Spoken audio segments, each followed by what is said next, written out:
Hello, this is John of Arc, and we are going to buy Filipino or Ilonggo native delicacies. Let's have a look at what's in the basket. Well, what do we have here? We're putting plastic gloves so we don't contaminate the food. So there you have it.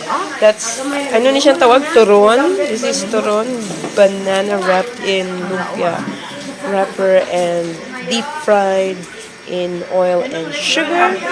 This is pilit, sticky rice. Sticky rice also wrapped in lumpia wrapper and deep fried in oil and sugar. And this one, ano ni siya, lumpia? Anong unod? What's inside? Oh, beef and carrots. So this is spring rolls. And this is timan. Timan is also sticky rice cooked in coconut milk and ginger. So, timan. Tagpila ni siya gani, 3.20. 3.20. Tagpulo na day. At 10 pesos niya. So, this is worth 10 pesos. Di ng 3.20, where is this one? So, 3, 4, 20 pesos. So, I will get one here. So, 3.20 is 3 pieces for 20 pesos. And one here. So, I have 2 pieces already. And another one to complete. Or just 2. So, instead of 20 pesos, I would get them for 7 pesos each.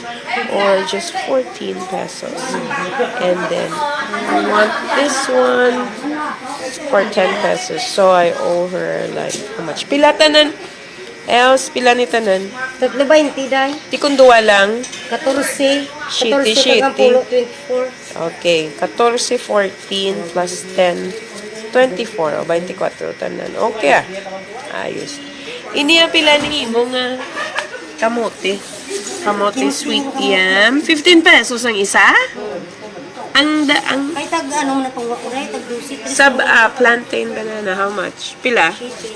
7. Amo na lang niya. Okay, I don't want this. Only these. Alright, sale is done. I just have to pay. This is John of Art, and this is my sweet heart for you for today. Like, share, and subscribe, and see you next time. Who knows what surprise I have in store for you. Bye-bye for now.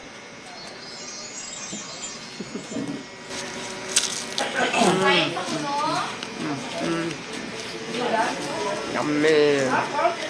Purple sticky rice. Pilit nga tapol. That's purple sticky rice. And banana.